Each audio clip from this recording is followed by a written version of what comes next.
Well, I'll get going then, if that works for everyone. Good evening, members of the board. My name is Andrew McAllister, and I'm Director of the Nuclear Processing Facilities Division at the Canadian Nuclear Safety Commission, or CNSC for short, and have the regulatory oversight of the BWXT Peterborough facility. With me tonight are Julian Almiraj, Senior Project Officer in charge of the BWXT facility, along with Christy Randawa, Environmental Program Officer, as well as Dr. Slobodan Jovanovic, Chief Analyst at the CNSC Laboratory.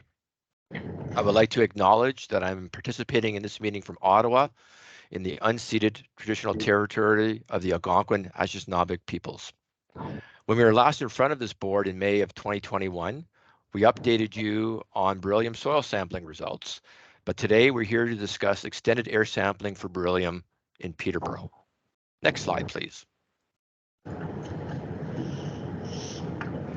But first, a bit of background for those of you who may not be familiar with beryllium and its use at the BWXT facility and the CNSC's associated regulatory oversight. At BWXT Peterborough facility, beryllium is used to join the various parts in the nuclear fuel bundles that are used in the CANDU reactors. The fuel bundles consist of tubes containing natural uranium pellets that are formed into the bundle as represented in the top right picture on this slide. Beryllium is used as a brazing agent to form these bundles due to its unique properties of high strength in a high temperature, high pressure environment that exists in a nuclear reactor. So how is this substance regulated and monitored? Emissions of beryllium and air arising from these operations are controlled using HEPA filtration systems, and air emissions are monitored at the stacks. What do the results show? I draw your attention to the lower right-hand corner of this slide. Stack monitoring results from the BWXT facility in Peterborough, which are reviewed by CNSC staff regularly, show that the beryllium emissions are very low, with a maximum concentration ever measured at the stack of 0.009 micrograms per meter cube. To put that number in context, it is below the provincial ambient air quality criteria of 0.01 micrograms per meter cubed, which is the provincial release limit at the point of impingement, which is the fence line of the facility near ground level. BWXT Peterborough also has a conservative internal control level that triggers an internal investigation if exceeded and corrective actions. And from a regulatory perspective, should any result exceed the beryllium action level of 0.03 micrograms per meter cube at the stack, which is indicated by the red line in the graph on this slide, immediate reporting to the CNSC would be required under its regulatory framework, and as well as any specific actions to be taken. Finally, the purple line in the graph denotes the CNSC license release limit for beryllium emissions at the stack prior to any dilution. CNSC BWXT's releases are orders of magnitude below this. To wrap up this slide, speaking to the results of CNSC's independent environmental monitoring program, which has seen 5 campaigns done at this facility, results have shown both beryllium concentrations in soil and air are within background ranges in Ontario. Next slide, please. So why did we undertake extended air sampling in your community? Despite the beryllium emissions being very low, as I described in the previous slide, and CNSC's satisfaction that the facility is operating safely, concerns continue to be expressed by community members regarding beryllium emissions.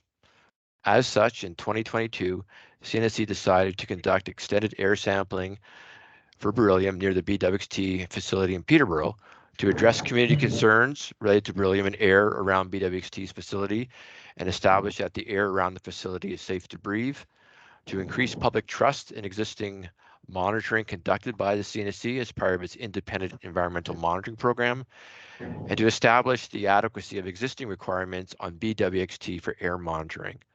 On this point, BWXT is required to monitor its beryllium emissions at the stack, and results have shown them to be very low. As such, there is no requirement to monitor beryllium and air in the receiving environment. Next slide, please.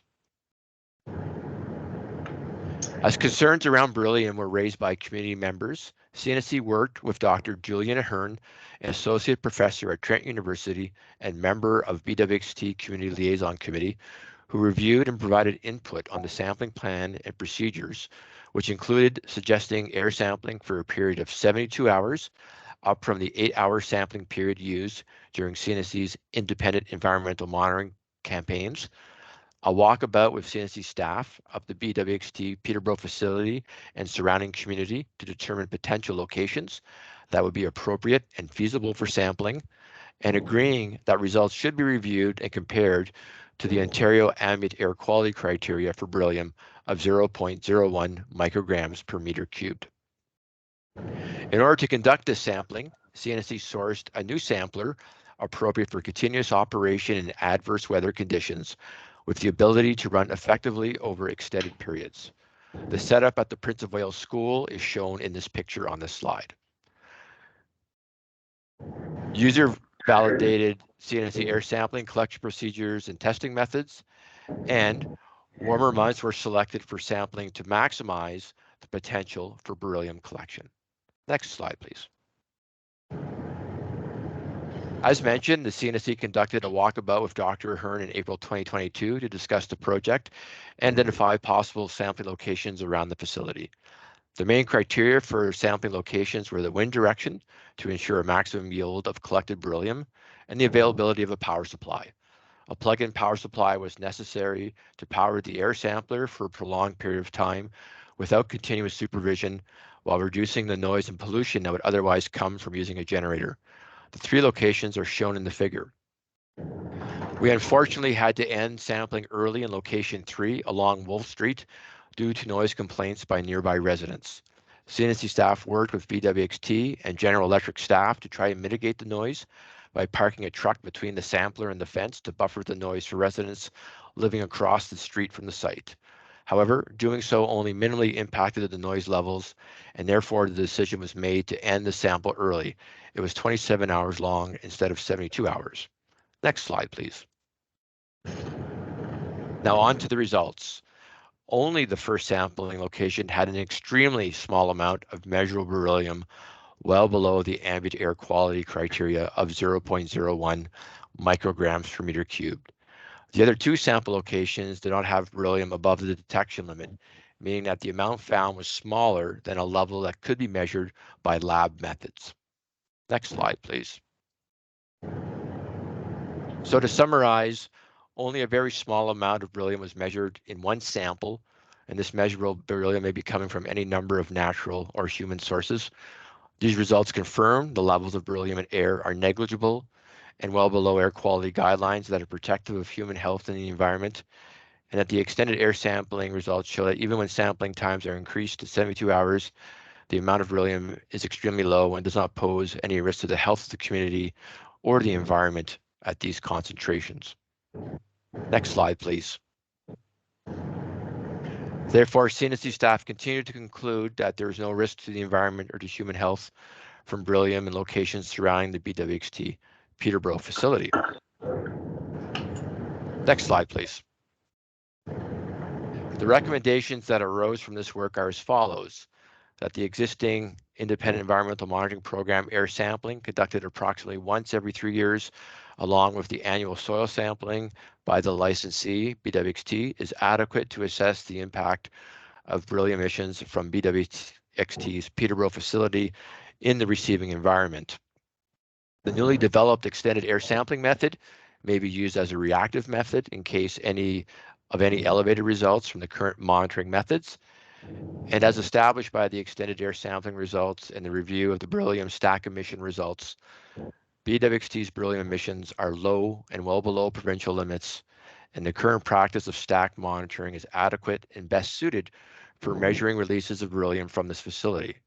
Beryllium in ambient air is barely detectable, and source monitoring where the concentrations are highest allows for accurate representation of any potential impact to the environment. Next slide, please.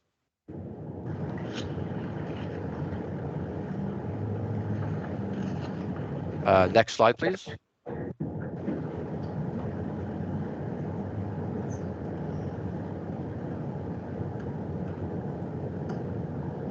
Thank you very much. So what are the next steps? Well, we'll be back in your community this year, likely in the summer, as the next IMP sampling campaign in Peterborough is slated for this year. We are exploring the opportunity to further communicate these results of the air sampling to members of the public and Indigenous nations and communities.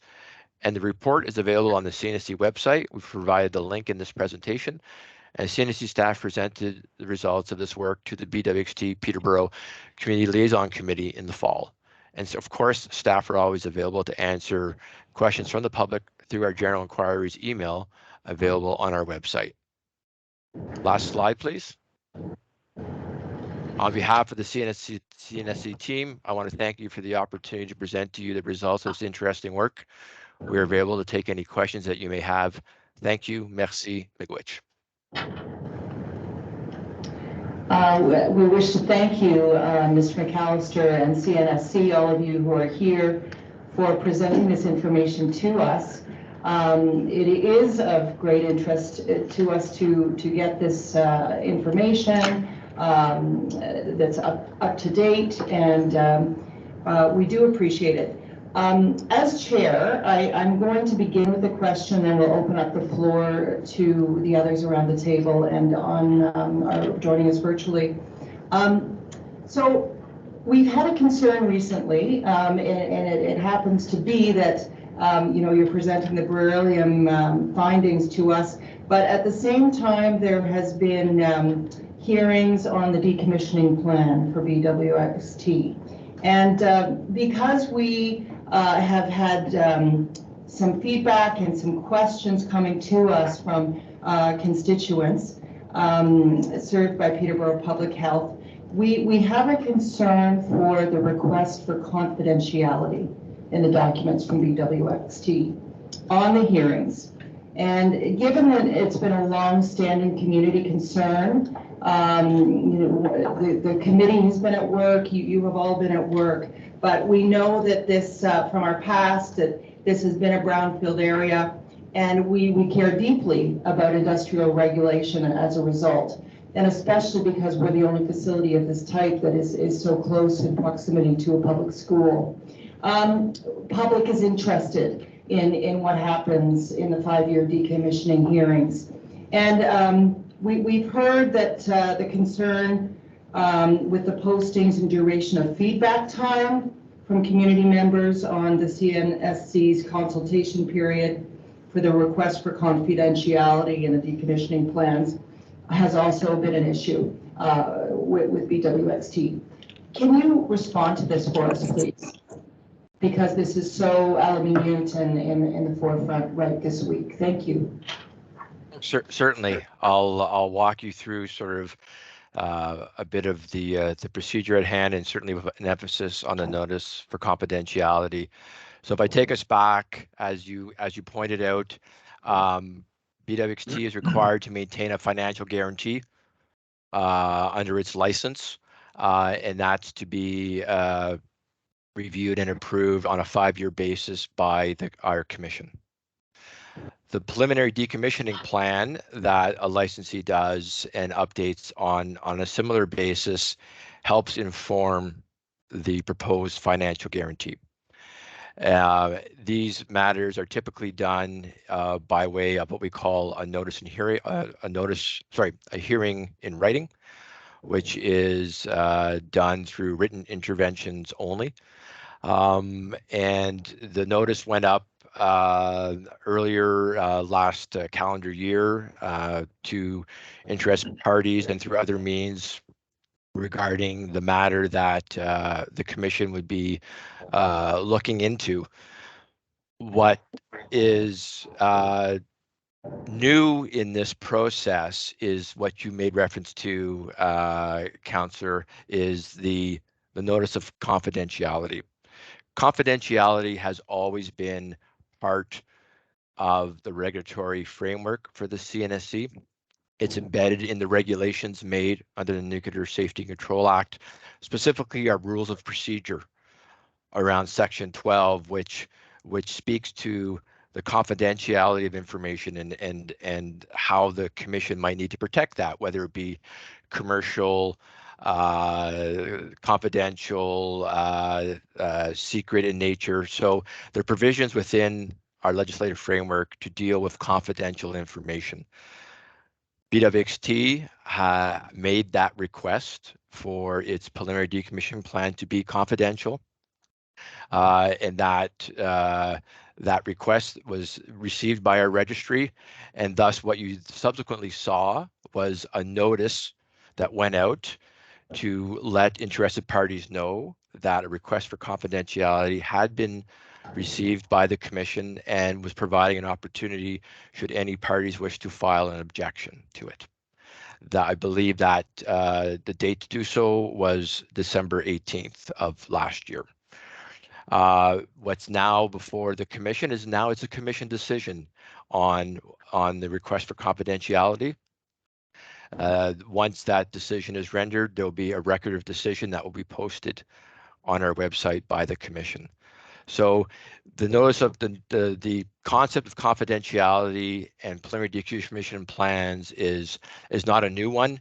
It's we see this on a regular basis with licensees preliminary decommissioning plans based on the types of information that's in it. But to offset that is that licensees do summaries of their preliminary decommissioning plans, and BWXT is no exception in this rule. If you go to their website, you will find a summary of their preliminary decommissioning plan, and that's a requirement under their public information disclosure protocol. So it's a process by which our registry, they're trying to be more transparent around the confidentiality aspect, and in doing so obviously has generated interest in your community, but all to say is that they're trying to be as transparent as possible with these types of requests, seeking input from the community and ultimately rendering a decision on it. I hope that addresses your question. Thank you for that detailed response, and just as an extension to that, I think the concern about the confidentiality is rooted in, does that confidentiality extend to any change to potential levels of disruption, levels of toxic dust that may occur if there were to be a decommissioning plan. So I think just the uncertainty of the public with the children going into that school and living in the neighborhood around what the confidentiality, the need for confidentiality is about. So, any further clarity that you can provide there would be helpful. Thank you. Yeah, I'm going to pass that on to Julian Almiraj, who's been involved in this file more than myself, because there are certain aspects that we typically see being deemed confidential in these types of documents, and I'll pass it on to Mr. Almiraj to elaborate on that. Yes, so thank you, Andrew. So in terms of the preliminary decommissioning plan that BWXT has submitted, they have a public version on their website as well on this. The nature of the decommissioning, that is the process as to how they would go about it, the strategy associated with what the end state of that site would look like, has not changed from the past. It still remains the same, which is the site would be decommissioned to a level that can be released from regulatory supervision, which is the end state would be green state. With regards to the actual details of how exactly they would achieve that and what it would cost them to do that is the preliminary decommissioning plan. And that's the part that they've requested confidentiality part. A summary of which is provided in the public document, the commission member document that is published with the notice that details what the cost of the decommissioning would be, what the strategy and approach would be towards decommissioning of the site and facility, and what the end state would be. And also a more detailed public version of it is provided by the licensee as mandated by their public information disclosure protocol that is provided in their website. I hope that answers the question. Thank you very much, Mr. Almiraj. Just to conclude with my question, is it possible for members of CARN or the community group, if they have any further questions, might you be reached or a representative be reached for any further questions of clarification? I might hop in here. So I would say it's twofold, Counselor. If there's questions on the process that we just laid out, I would direct them to our registry, and we can provide the email by which to do so. It's not our process, so to speak. It's our registry, which is the interface on the commission proceedings. That's the process that they've laid out. So questions on process directed to our registry. Questions on the nature of the facility itself, etc. We've included our inquiries email address on this presentation, and we'd be happy to get any kinds of requests through those means. Thank you so much for taking the time to express all of this. I'd just like to open it up to the floor. If there are any further questions, virtual board members or board members around the table, as long as they're not of a sensitive nature, in which case we need to move into camera, please indicate your question at this time. Keith, please, go ahead. Through the chair to Mr. McAllister, certainly this was a hot button item to come to City Council. I'm looking at your last bullet point about how are you going to get this out to the public? Is this something that you're going to produce or go into the news media or whatever, or do you expect the Board of Health to do this? Because, like I said, it come to City Council, it was a hot button item, it probably still is a hot button item, so how are you releasing this report?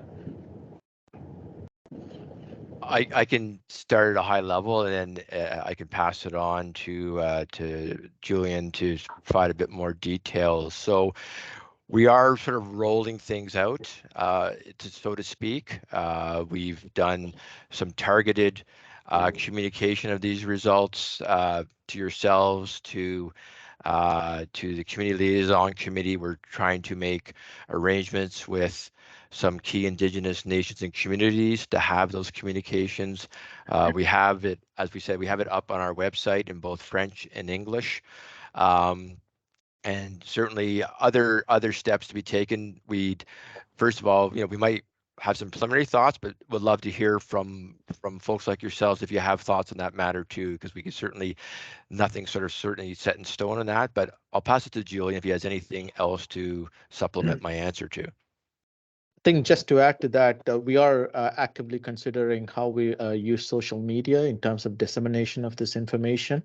We regularly come to the community in terms of any events or outreach activities like the barbecue or licensee related activities or council activities that we would participate to answer any questions or queries. We do regularly get contacted and are in touch with the CARN and some of the key people in terms of local community concerns. And in summer, we do, as part of the licensees outreach activities, we take very active participation in terms of reaching out to the local community members as well. So, and we'd more than happy to hear feedback on this to see if there's any other aspects that we would want to include in this manner. Yes. Thank you. Are there any further questions around the table? Well, we wish to extend our thanks to you, Julie and Andrew, for all of that report. We really do appreciate it, and the community appreciates it. And thank you for taking the time today. And we are going to ask for a motion to receive the report. Is there someone who would be willing to move that? Thank you, Ron. And a seconder, Dave. All those in favor? That is carried. Thank you very much. All the best to you. Thank you. Good night. Thank you. Good night.